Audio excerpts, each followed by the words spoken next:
This is the Bat Flip Podcast. Now here's your host, Damien, David, and Matt. Welcome back, everyone, to another episode of the Bat Flip Podcast. Damien, Matt, and David here with you today. We're going to do a little bit of All-Star break recap. We're going to talk about the Home Run Derby, talk about the All-Star game. We're going to talk about some other wrap-up stuff that we haven't got to in the last couple weeks, like the Nationals firing Davey Martinez and Mike Rizzo. We got to talk about the Rays sale more. We hit on that a little bit about a month or so ago. We got a little bit more information on that, and then also about what their home playoff game situation would look like, and then player of the day as always. But before we get into that, Matt, how you doing this week?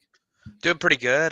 Just been just hanging out and had a really boring week during the week last week because there wasn't any baseball on. So that was that was different. They had like the WNBA on TV and stuff, and I was like, oh, I don't want to watch that. But then over the weekend, the baseball was back, and it was had a good weekend. And I was out on Saturday night and not really paying attention. The Braves were up like 6-0 or something, and then the Braves ended up losing like 15-8 or something, or 12-8 or whatever it was, and I was pissed.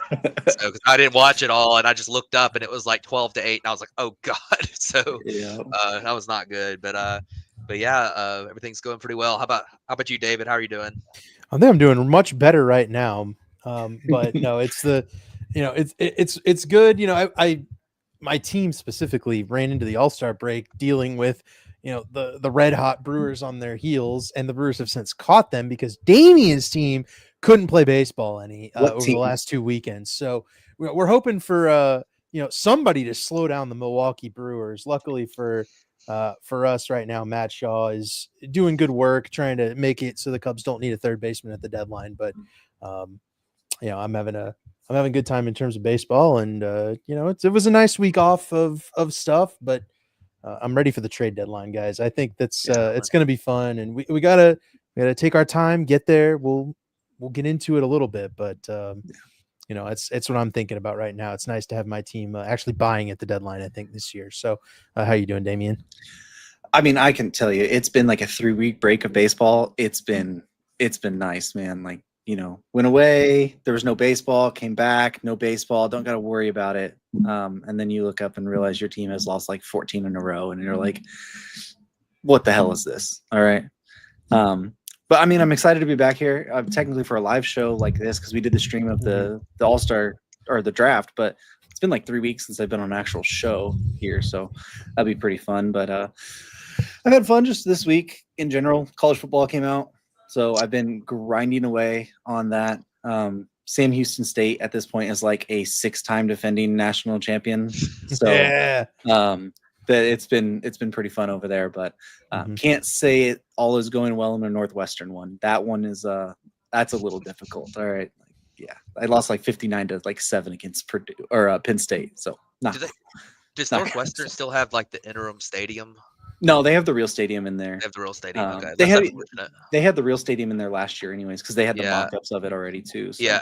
But the real stadium, is it opening this year? I don't think it's this year. I think they still. Well, they should have the interim stadium because it's kind of cool. Even though, I mean, nobody's going to go to Northwestern games either way, so you might as well have a cool stadium on the water that nobody goes to than a big stadium somewhere else that's empty. So it's been fun though. Even that if I was gone, like it's still I was trying to catch up as much as I could with it, but we already got people going in here. Croc told me the Cubs should trade for Matt Chapman. All right, Adam, it's going well. Good job. And then our buddy Andrew here. Yes. Matt Shaw. Just hit a 3-run home run to give the Cubs the lead against the Royals. We take those. Well, perfect segue, because speaking of home runs, let's talk about the Home Run Derby. Beautiful. Because it was supposed to live up to expectations. It was anticipated to be one of the best home run derbies in years. And then a day before, Ronald Acuna Jr. pulled out because he was dealing with was it back? He got scratched from a game in Sacramento last week for back stiffness, and I think he ended up being fine. Like the next day, I think he hit 2 homers, but they just didn't want to push it since he had that recently, and so they switched him out for Matt Olson, so the Braves would still have somebody. Yeah, so it ended up being James Wood, Brent Rooker, Junior Caminero, O'Neal Cruz, Byron Buxton, Jazz Chisholm, Cal Raleigh, and Matt Olson ended up being it. At the end of the first round, O'Neal Cruz, Junior Caminero, Byron Buxton, and Cal Raleigh had the most homers there. But we got to really shout out Jazz Chisholm's performance. 3 home runs in total there. And as Adam notes right here, Jazz almost had it. You were this close. You needed at least 17 to move on. Jazz had 3. Shout out to Jazz.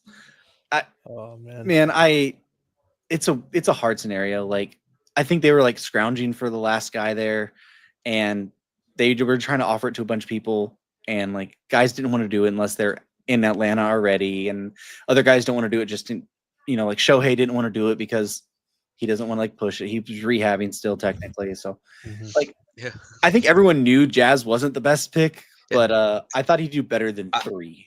I was going to say Mark Bowman just clowned Jazz on Friday because the Braves hosted the Yankees at Truist over the weekend, which is where the home run derby was.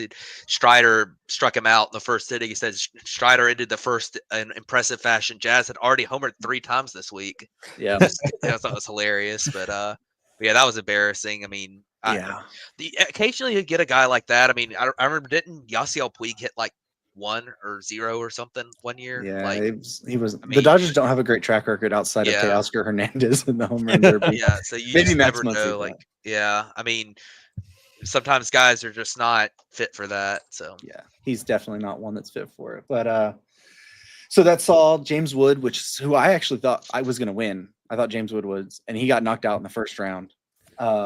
We saw Jazz get knocked out, Matt Olson get knocked out, and then who was the other one that got knocked out? Brent Rooker. Brent Rooker. By like a foot, right? No, it was like an inch. Him and Cal tied, and it was like by an inch that Cal hit the farther one. Yeah. So that made the second round be O'Neal Cruz versus Cal Raleigh, and then Junior Caminero versus Byron Buxton there.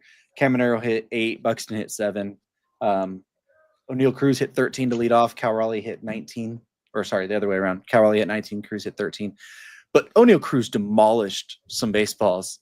He won like 519. I think another one was like 508. They were absolutely crushed.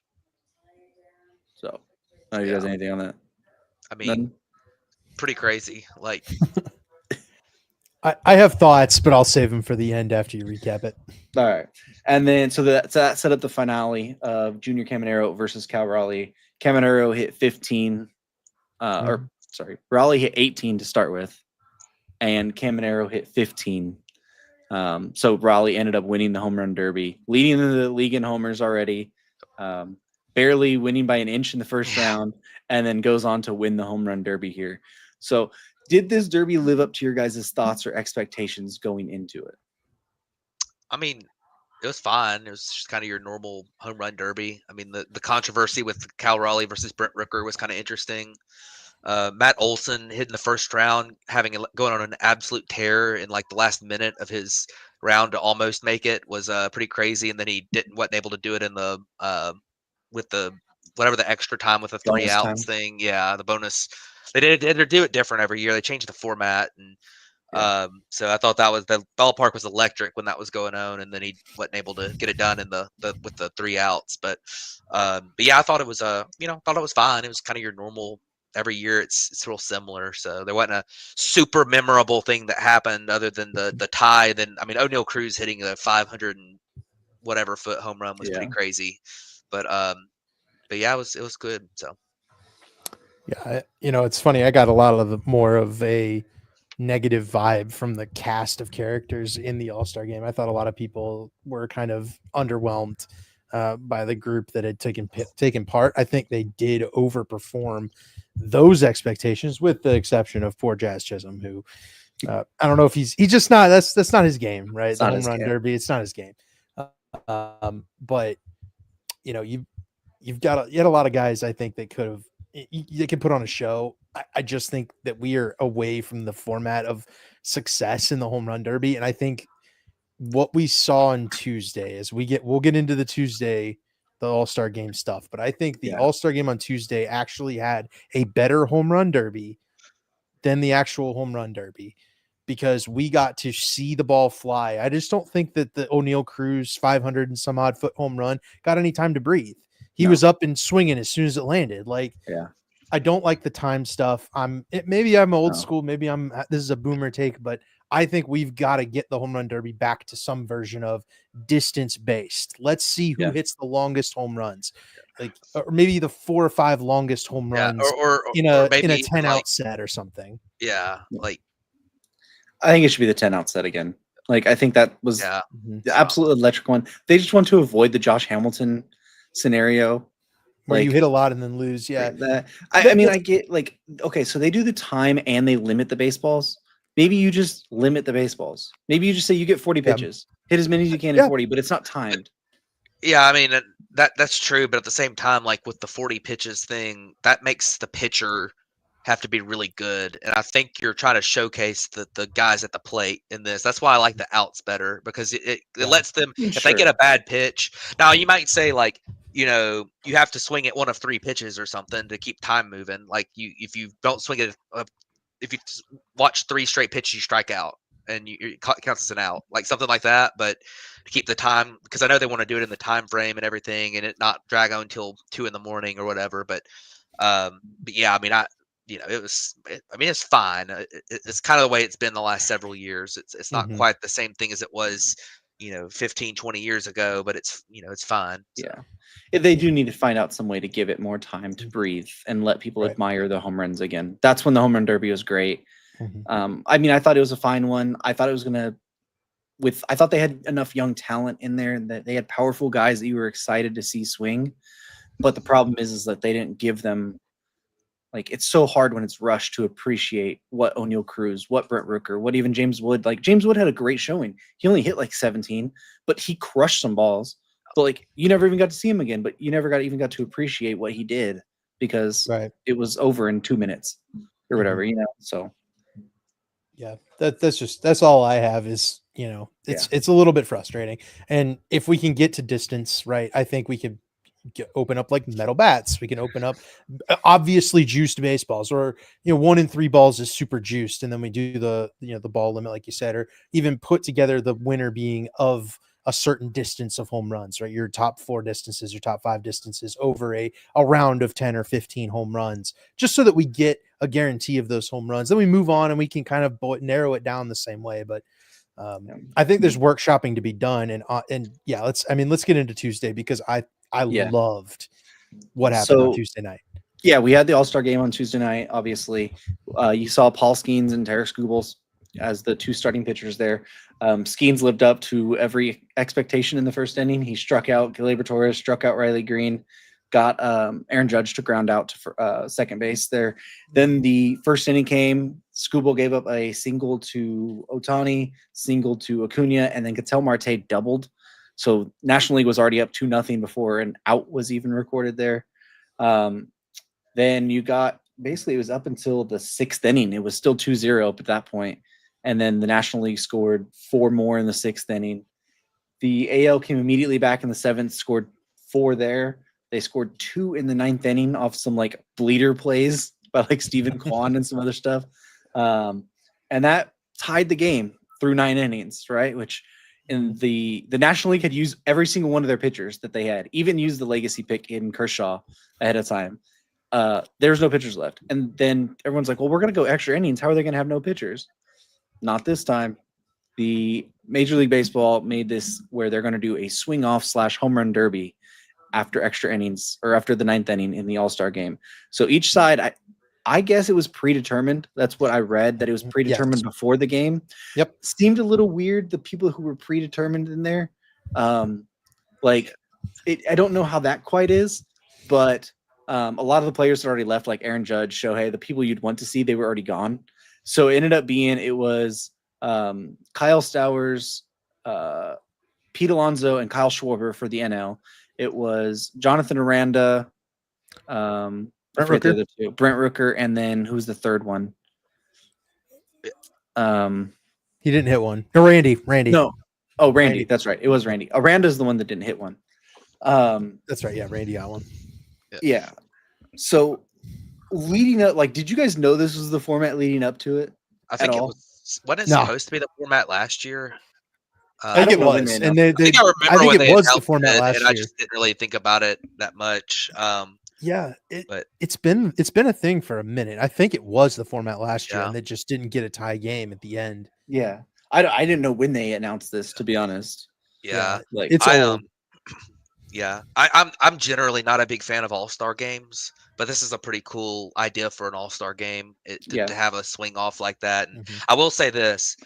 It was a travesty that Kyle Stowers was picked instead of Matt Olson with the game being in Atlanta. Matt Olson was in the game. They could have picked him, and they picked Kyle Stowers instead, which, I mean, Kyle Stowers is really good. Don't get me wrong, but, like, been on this a is, like, heater. supposed to be a Yeah. fan favorite thing. He's the best Uh, player in July in baseball. Yeah. Well, Yeah. Oh, and yeah. that- He's really good. Don't get me wrong, but, like, you're trying to, it's an exhibition game. The crowd's in Atlanta. It would have been really Mhm. fun to see Matt Olson get to do that. And it's not like Yeah. Matt Olson's not a 54 home run hitter in a year. Mhm. I mean, That part leads me to think that one of two things: either the Braves didn't want Matt Olson in it after he was in the home run derby, or two, Dave Roberts wasn't sure before the game that Matt Olson was going to be in the game at that moment, yeah, I don't know. because he had to pick people ahead of time that he knew was going to be in the game. Mhm. So if it truly was predetermined beforehand, which I think is really dumb, I think it should be just, They hey, should the just game let- ends, and then yeah. you'd be like, hey, let's figure it out. Who's our three best? Yeah. And then just send them I out there. understand not throwing out like somebody who's been out of the game for 6 innings. They kind of been sitting on the bench, cooled off. Not really Yeah. Well, hadn't that taken any hacks. Like, which but- that's why I say that I could think the only thing is maybe he didn't think Olsen would be in the game still at that moment. maybe. Because it obviously had to be people in the game, apparently. Yeah. But it was still electric. Who led off? I think it was Rooker led off for the American Yeah. League. I think he hit 2 of 3, Mhm. right? Yep. And then who led off for the National League? It was Stowers. Stowers Stowers hit 1. one. And then it was Randy came up and Randy hit 2, I believe. I think Randy Right? hit one. Did he hit 1? I thought he hit 2. Randy won because He did hit 1. And then because Schwarber hit all went three. all 3. Schwarber And hit then- all 3, and that gave them the lead at 4-3 at that moment. Yep. And Aranda needed 1 to tie. And Aranda missed one by like By a 5 foot. feet. Yeah, maybe. it hit off the wall on the fly. Yeah, on the chop house wall out there. Mhm. And the National League ended up winning the All-Star game on a home run derby swing off. Just Oh, man. absolutely electric stuff. How about Kyle Schwarber, man? Like, what a performance by a Yeah. guy that is a big game performer, and he always has been. Like, from his rookie year, he hit 6 home runs in the playoffs for the Cubs, and he's one of the best all-time left-handed postseason hitters. I mean, it's him and David Ortiz. Like, he's always good in the big moments. He always keeps it so level, and he's up here, a home run derby setting, which is a place he's also excelled. He almost won the home run derby when he was going against Bryce Harper in the final.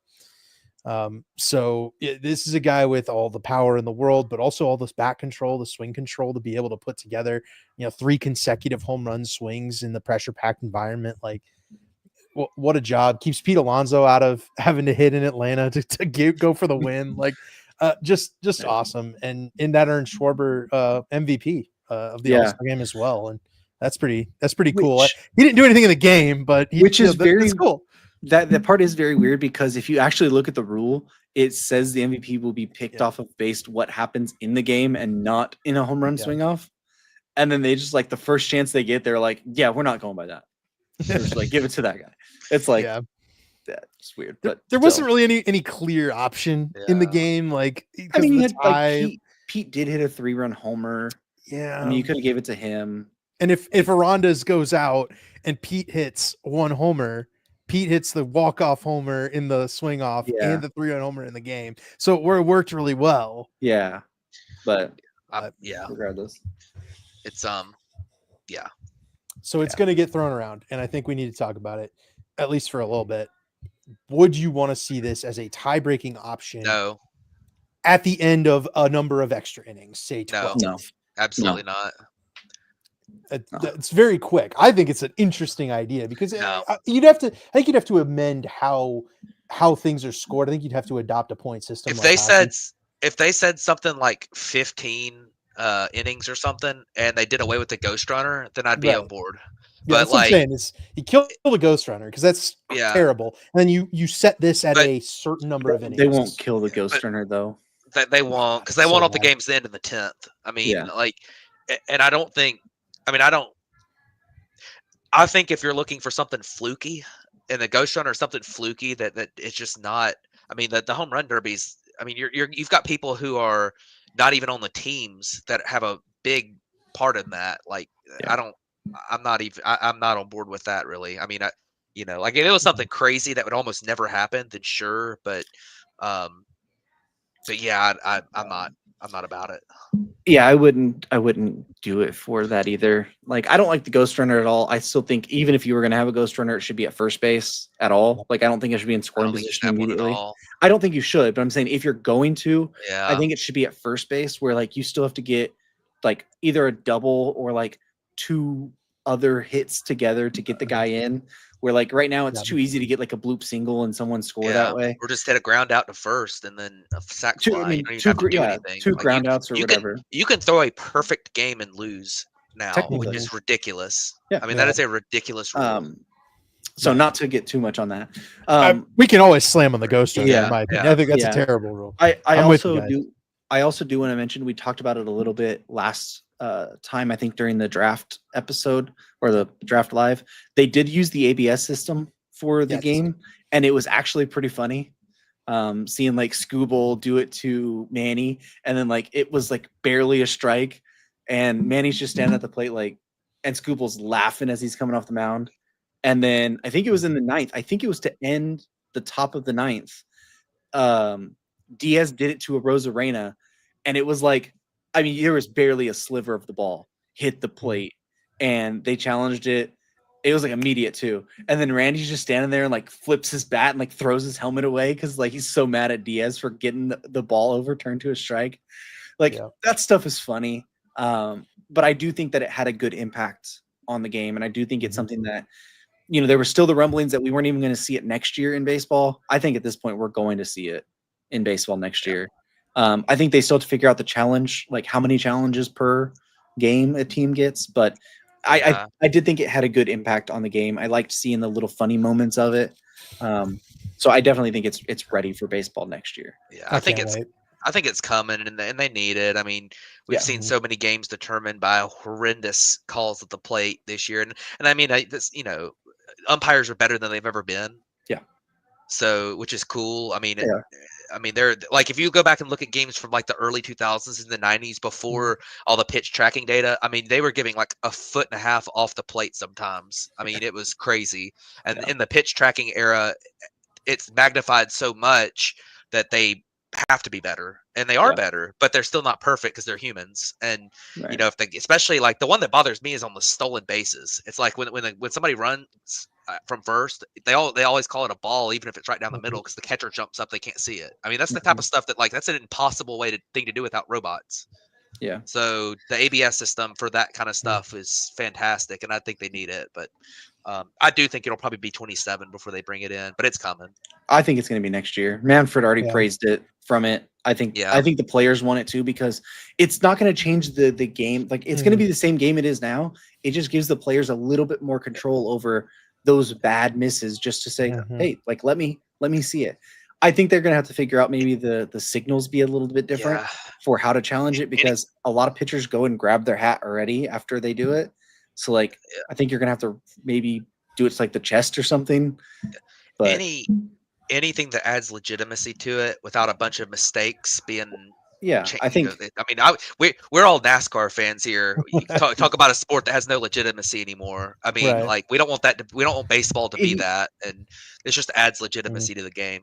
That's why I think if they use the system that it's just the challenge system, it doesn't it's not too fluky. It's exactly what it is now, but the players have an ability to make the bad calls not be bad. That's perfect. So let's stay in the, we talked about the Braves with Atlanta. Let's stay in the National League East, because there was a big shakeup recently. I think it was actually when I was on vacation. But that was the Nationals firing Mike Rizzo and Dave Martinez. So firing their GM and manager right here in early July. Rizzo had been the Nationals general manager since 2009. Over that time, they went 1,248 wins to 1,240 losses. Martinez had been the manager since 2018, and he had a record of 506-22, although it is highlighted by that World Series win in 2019. In the Rizzo tenure, the Nationals made the playoffs 5 times. With that one World Series win, the other times they lost in the division series every single year. This has kind of been stemming for a little bit. We thought maybe Mike Rizzo would get fired this last offseason because there has been some tenuous stuff there. But this close to the trade deadline, like everything right here, like, and right before the draft, even because it was right before the draft where they have the number 1 overall pick. Like, was this a shock to you, David? Like, oh yeah. I like at this point you've given Mike Rizzo half of this season and building the roster that they've currently constructed into I guess they are in last place in the NL East. Like, yeah, and aside from having dealt one of the best players in baseball, Juan Soto, they have almost nothing to show for the last several years. Like the 3 best players on the team all came over in that trade. And that's basically it. Like they've been able to conjure up a couple of reasonable players, but this team has taken 0 steps forward in recent years. And, when you've got a guy like James Wood, who is kind of developing into a superstar, you've got CJ Abrams blossoming into a really capable major league shortstop. Mackenzie Gore is pitching, at or maybe slightly below ace caliber, but still very good. Like you have to be able to capitalize on those guys. You have to be able to add around them, anticipate that they're going to take those steps. Mike Rizzo hasn't been able to do that, but they've also given him this season. You have to give him this deadline too. And if you want somebody else in at this deadline to sell, you have to do this earlier, right? Yeah. The timing of this is what's so shocking because it's like, okay, the Nationals start off pretty bad. They were in the cellar as early as May. Like get rid of Mike Rizzo, then get the new guy in so he can make those deadline preparations and sell off of whatever pieces are not tied down, potentially make an internal analysis on whether or not you can keep a Mackenzie Gore who's under control for 2.5 more years, but is that going to fit your timeline? Like there's just not enough time, I don't think, to make this call. And I think it's going to result in them either keeping Mackenzie Gore, whose value is at its highest right now. And it's like you could theoretically rebuild the team in a similar way as to Juan Soto if you traded Mackenzie Gore, but you have to figure that out. This guy's only got 30 days, right? And this isn't even necessarily the guaranteed GM. So right. And this guy isn't even the guaranteed GM. So it's a bad situation, I think, overall. Dave Martinez, we've seen some abrasive stuff in the media with him. Yeah. I think he was kind of always on his way out after this season kind of turned into a failure, but just doing it in July is a little weird for me. Yeah. Yeah, that was the biggest surprise thing for me. I'll say about Mike Rizzo, he put together some really good rosters for a long time. I mean, you think about those national. He inherited a bad situation, a franchise in a new city that had never won, and he built a franchise that turned out to be really good. He drafted Steven Strasburg, drafted Bryce Harper, picked out Juan Soto in international free agency. At the time, Rondon at the time. Yep. Rendon. They traded for Trey Turner when he was a prospect. In a trade that was like super lopsided. I think that was Drew Pomeranz, wasn't it? That they sent away for is that who that was for Trey Turner? It was somebody like that was like shockingly. It was a shocking looking back on it how lopsided that trade was, if I remember right. If I remember thinking of the right one, but I mean there were so many things that they did with Mike Rizzo, it was the 3-team deal that got the Padres Will Myers from the Rays, and the Nationals sent Steven Souza Jr. to the Rays, and that's when they got Trey Turner. I'm thinking of a different one that Drew Pomeranz was involved in with the Padres. That might have been with the Red Sox, but anyways, either way, I mean, he made some really good trades. He, obviously they had some bad luck in the playoffs, but I mean, sometimes in the playoffs, I mean, they went to Game 5 like 4 times and lost every time, like. In LDS. I mean, they just had some rotten luck in the playoffs. And I think that, they won a World Series. The biggest indictments on him at the end of the day are probably the Steven Strasburg deal, which that's kind of bad luck too. I mean, he immediately got thoracic outlet syndrome the next year after you signed him long-term. He had just come off of a Cy Young caliber season when he did that. That happens. Patrick Corbin wasn't a great signing, but I mean, he did help in the World Series. He was pretty bad for most of his time in Washington. sometimes when you have a core like they had, and they're not going to be a spender like the Dodgers or the Mets or the Yankees or something.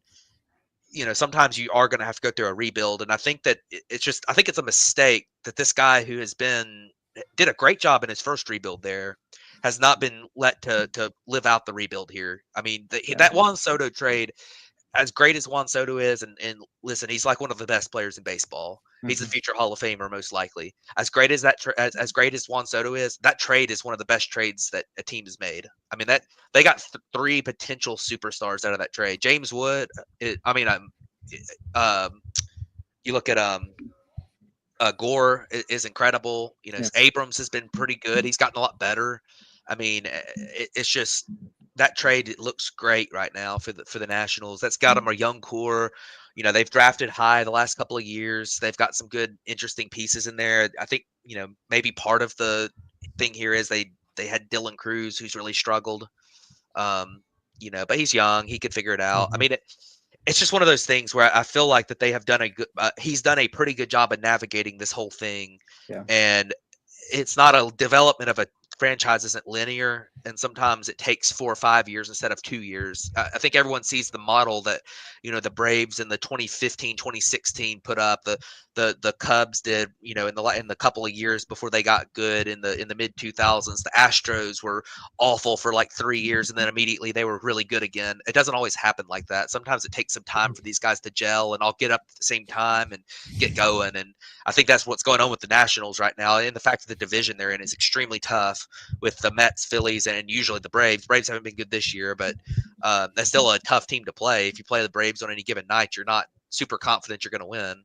And the Marlins being better this year than they have been. So it's just one of those things that I do think that this was probably premature on Rizzo. Davey Martinez, honestly, he had one really good year in 2019, but I think before 2019, mid 2019, he was about to get fired after the start they had. I mean, he was about to get fired mid 2019, and then they went on a tear, won the World Series, and he got a lot of run after winning the World Series. But I wasn't super surprised about Davey Martinez, although, I mean, the rosters he's been given the last 3 or 4 years, there's no way you're going to work with those. So, I mean, I don't know what else he's supposed to do.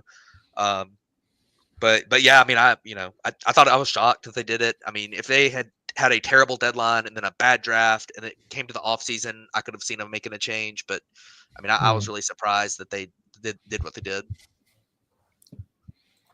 Are you, David? Yeah, no, I'm with you. That's it. Matt covered it. Finished it off.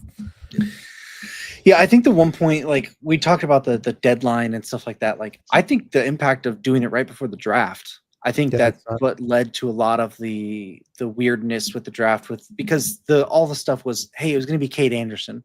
Cade Anderson was going to be the number 1 overall pick. A guy who you could potentially see in the majors next year or maybe 2027. Like, he's going to be a very quick mover. Not much you have to work on.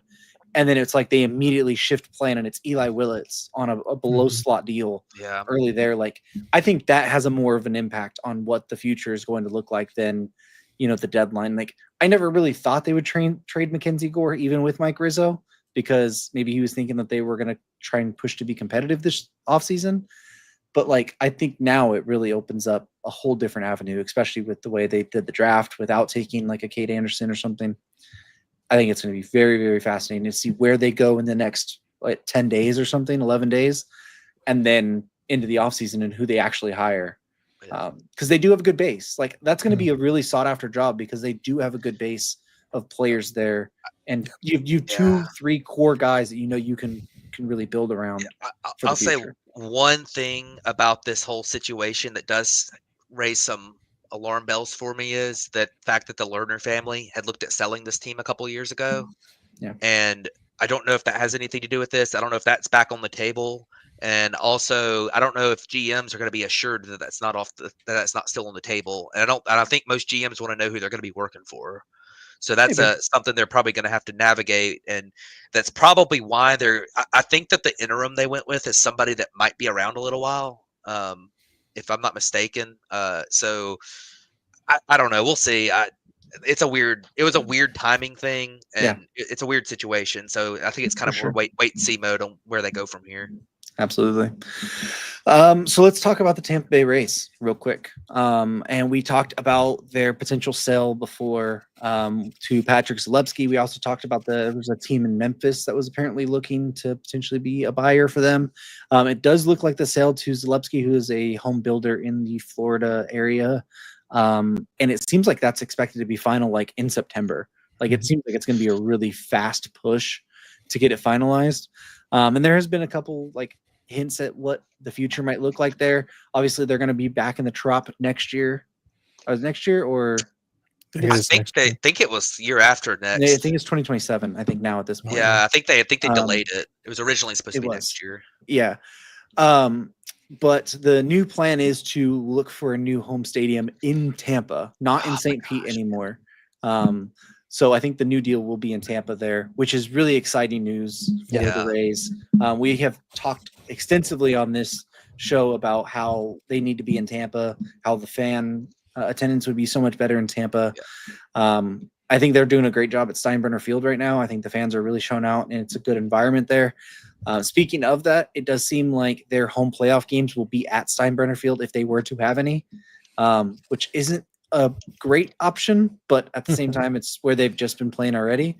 But I do think it would be fascinating in October trying to watch playoff games in Steinbrenner Field with no roof in Florida. That'll be pretty interesting. But Matt, what's your take on the sale looking like it's going to be to Zalewski and how fast it's getting processed? Yeah, so the take on the sell and the speed of it, these things usually happen pretty fast. A lot of it kind of goes on behind the scenes, and then all of a sudden it's that you hear a report the team sold.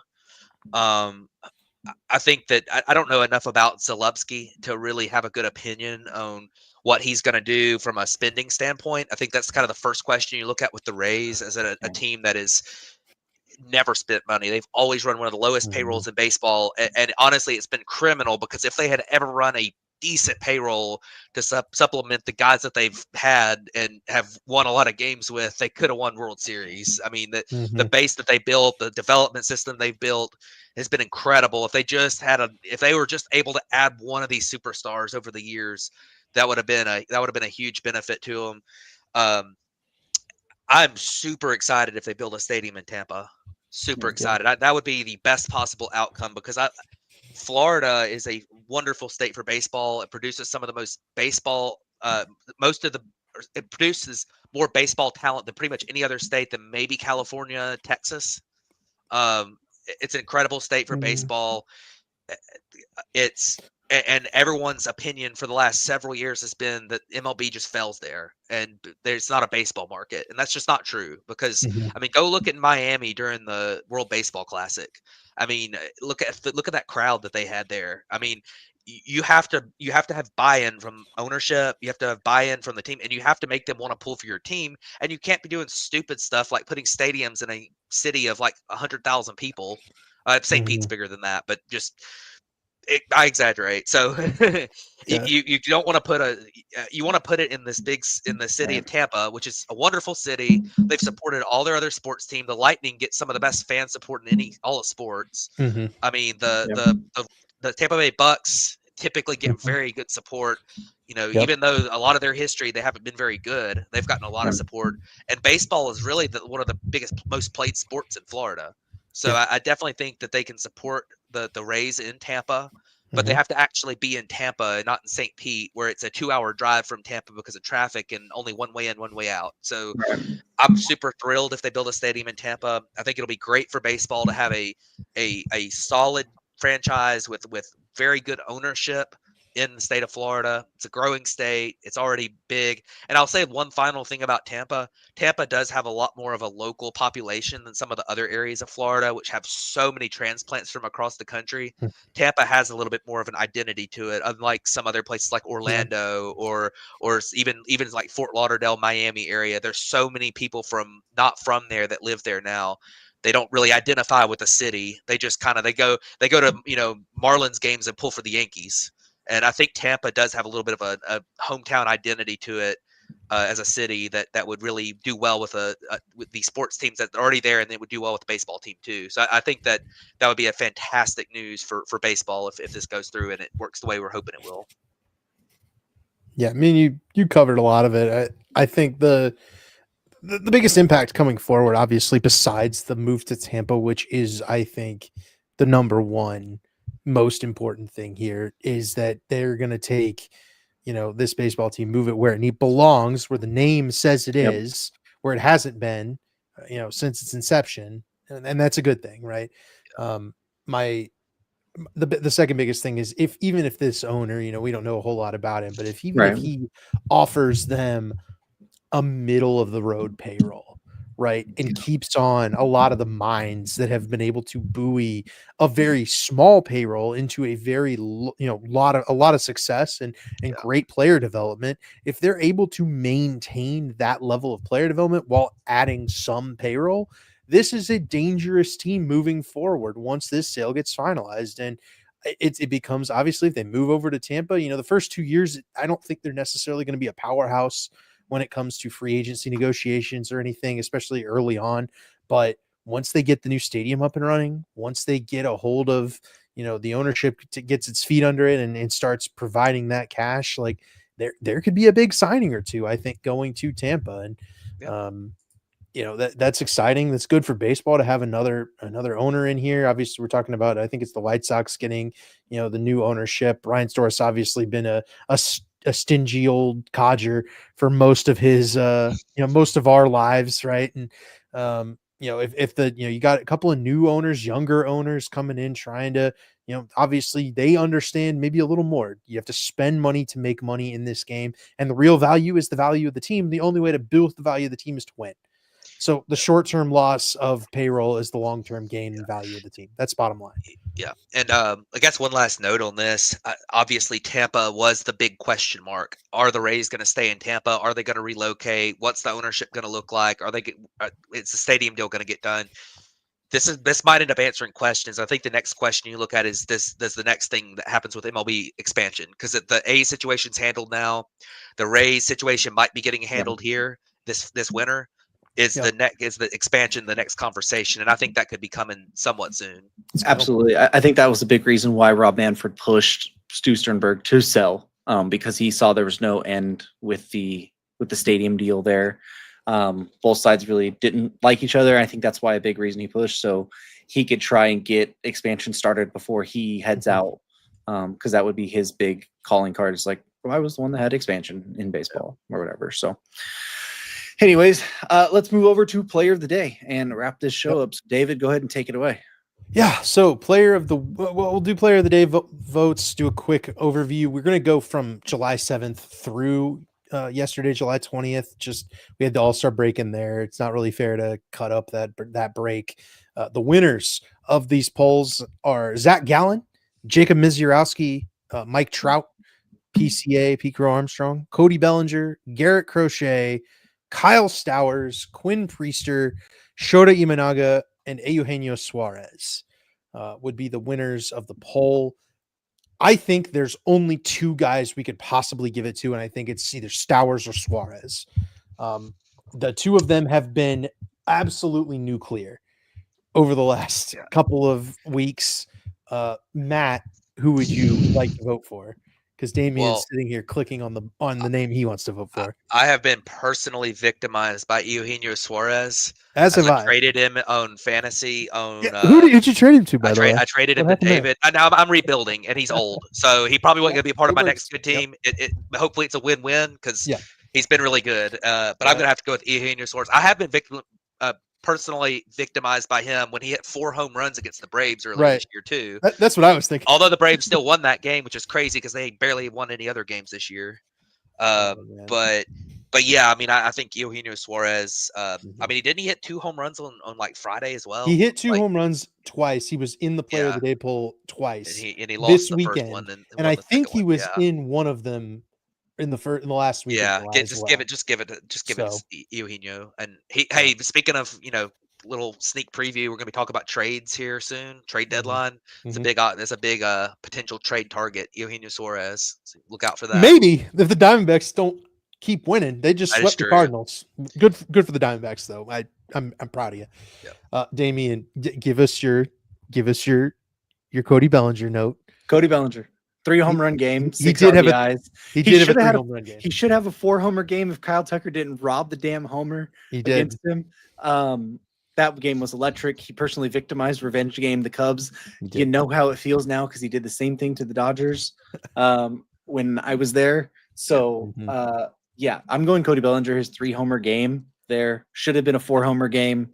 Like if we're talking in total, like this is a player of the day vote. So we're trying to vote off of who won it from those days. I'm picking the best performance, which is Cody Bellinger's 3 home runs there. If you're talking about, hey, in total, if we're adding in every single game, even if they didn't win the poll or not, then of course it would be Suarez. But I think if we're voting off just the polls, who won those days, I think it should be Cody Bellinger because he had 3 homers and 6 RBIs in that game. Yeah. I understand that, but I think we haven't necessarily kept to that. I think it's been mostly It's been a little bit of both. A little of both. Yeah. It's been a very subjective. Yeah. And I like that. It's been fun. I'm going to vote however I want to, and it doesn't have to have any logic and reasoning behind it. Just like our predictions at the beginning of the season. We're just throwing darts at the wall and see if they stick. Speaking of predictions, we might have a little bit more of that in the future, but yeah. Anyways. Yeah, I hear you on Belly. I love Belly. He did it against the Cubs though. That's why you're doing it against the Cubs. I can't in good conscience do it. If you did hear all those names and go, wow, 2 Cubs, these guys are super biased, please come vote on our polls. I don't control who votes on the polls. I just retweet it, and I know a lot of Cubs fans see it. You're like, hey, wait a minute. Vote on the poll, vote against the Cubs. That's fine too. We just want players of the day. Yeah, but just don't think you're going to win any vote against Angel fans. Apparently, because the Angels fans show up. Mike Trout had 93 votes this week. Shout out Mike Trout. Always shout out Mike Trout. Eugenio Suarez is the player of the week. He has been absurd, and shout out Kyle Stowers because he's also been absurd. But we'll go Eugenio this week, and I mean the way Stowers is going, he'll be right back on it. Oh yeah, for sure. On the poll next week. So. Yeah, that's it for player of the week. It'll be Eugenio Suarez for the whole All-Star break. Oh, I disagree, but I am been outvoted here so far. So, well, that's going to wrap up this show of the Batflip podcast. We will have a midweek episode out for you guys this week. I think we're going to do a little trade deadline draft thing. So be on the lookout for that. And then of course we'll be back next Monday with a full trade deadline primer. Trying to get you guys ready for everything trade deadline as it is 11 days away at this point, 10 days away, something like that. And then on that 31st of the trade deadline, we will be live streaming it. I think, what are we saying? An hour before the deadline, I think. Is that what we're thinking? Right around there? Yeah.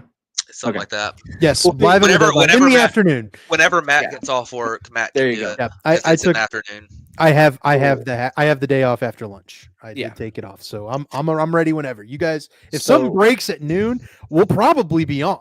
Yeah. Well, that might be a thing. We might just go live whenever something big breaks and then just continue going on from there. But we'll figure out an exact time a little bit, or just follow along. Don't forget to like, comment, subscribe. Definitely subscribe to the YouTube channel right here and go follow us on X, because those are going to be the 2 places where we're going live at any time. We might even be doing some breaking news trade episodes if something happens in the days upcoming. We might do something like that. So be sure to tune in for all of that. Thank you guys for tuning into this one. Again, don't forget to like, comment, subscribe, and we will catch you guys back next time.